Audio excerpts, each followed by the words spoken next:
Egglestone Abbey was a Premonstratensian house founded in 1195. Premonstratensian monasteries were made up of canons or ordained priests who served the spiritual needs of nearby communities. When it was visited by Henry VIII's commissioners in 1535, it was the poorest Premonstratensian house in England. It was closed on the 5th of January 1540, and the abbot and 8 canons were pensioned off. In the 18th century, the East Range was used as cottages, and new farm buildings were built nearby. It was abandoned in the late 1800s, and in 1925 the remains were placed into the guardianship of the state, now managed by English Heritage. The church was rebuilt in the early 1200s. Its buildings were modest and plain due to the limited resources available. Between around 1250 and 1300, the Abbey church was rebuilt in a richer Gothic style.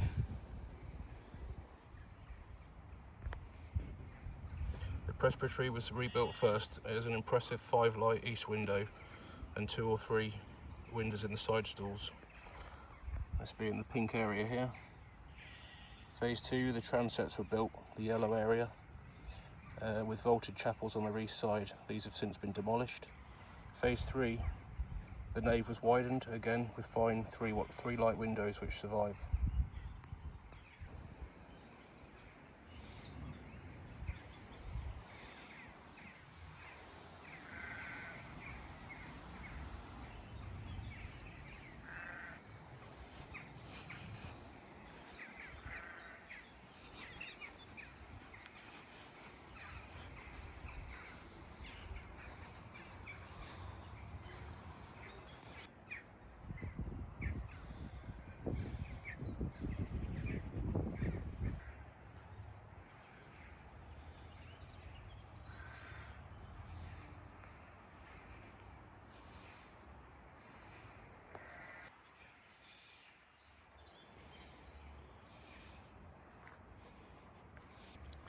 The large chest tomb in the middle of the church probably dates from the 14th century. It was moved to the nearby Rokeby estate as a garden ornament around 1791, and it was returned here in 1929. It's thought to commemorate Sir Ralph Bowes of Streatham Castle. There are several tomb slabs, some of which have indents for memorial brasses that would have been taken after the abbey's closure. One has an inscription commemorating an illegitimate son of the local gentry family, Thomas Rokeby, bastard.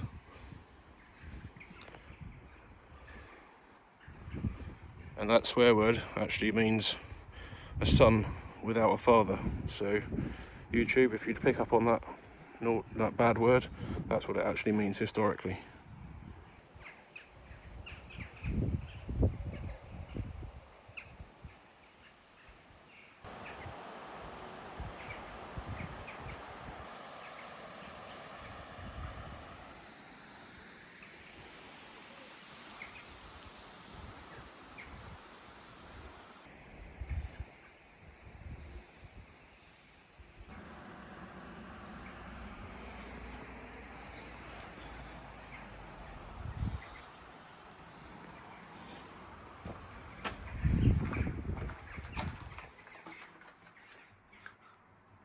It's sad that people have used this as a toilet. Why don't you pee on the grass?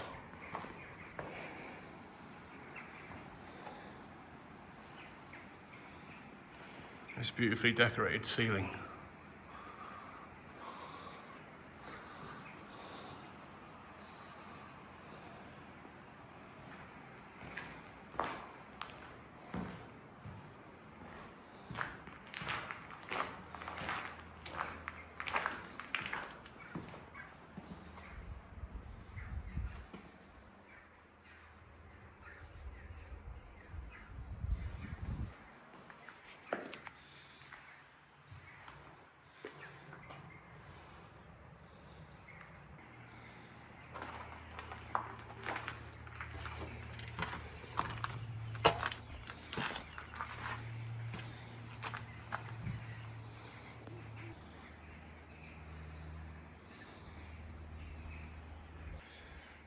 The vaulted room that we just went through in this archway here is the best preserved part of the monastic buildings. Its use is unknown, but it may have served as an infirmary or hospital. The east range was rebuilt in the 16th century. Most of its visible features date from then. The house was subdivided in the 19th century. Writing in 1904, the Reverend Hodgson remembered 4 families living here, and that a ground floor room had an oak ceiling painted blue with clouds. In the late 1800s, the building was partly demolished and left in ruins.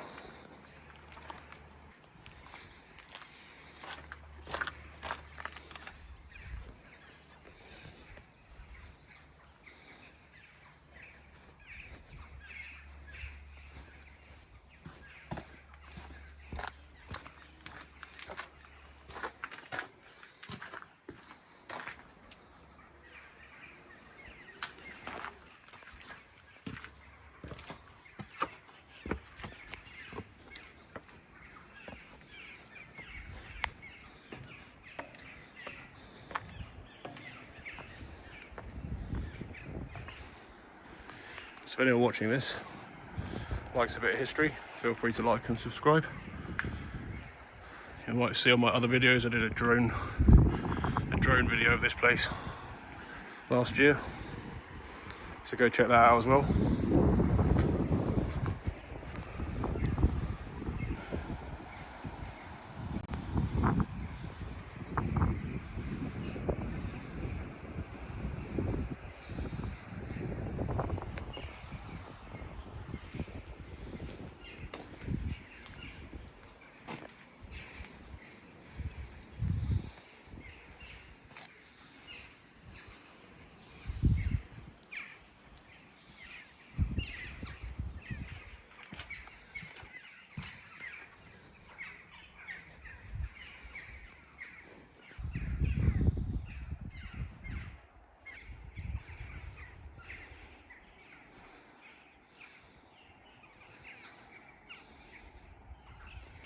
At the centre of Abbeys there's what's known as a cloister, which is delineated by this stone wall which goes around in a square over here, back down again and back down. It was a square courtyard with a graceful 1-storey arcade surrounding it, which would have been this bit here. This gave access to the main monastery buildings, the church to the south, the chapter house to the east, and the warming room and refectory to the north. The west side may have housed the abbot's lodgings, which would have been this side. The cloister was rebuilt around 1250. The slender columns that carried its narrow pointed arches were made of a fine local limestone called Egglestone marble. This dark polishable material was also used strikingly at Durham Cathedral. The impressive cloister was demolished after Egglestone's closure, but some of its stones were found by Reverend James Francis Hodgson when the abbey was excavated in the 1800s.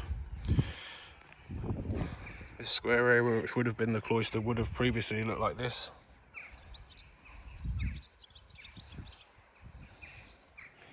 In the late 15th century, Egglestone was visited on multiple occasions by Richard Redman, Bishop of Ely, who inspected Premonstratensian abbeys to monitor their standards. He found Egglestone to be unsatisfactory and the canons slack in their duties. He ordered the abbot to enforce the rules, which included requiring the canons to wear their heavy cloaks and banning them from making social visits to local towns. Those who failed to attend matins, a service in the middle of the night on time, or keep silent when required, were to fast for a day on bread and water.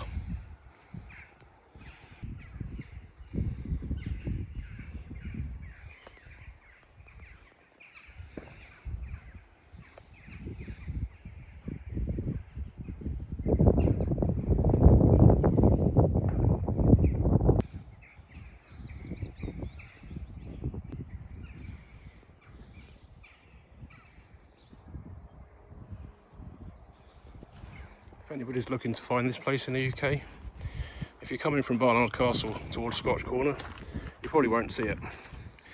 So if you're coming from Scotch Corner on the A1 to Barnard Castle, you'll see it. The road bridge is closed at the moment, so you've got to go the long way round to get into Barnard Castle.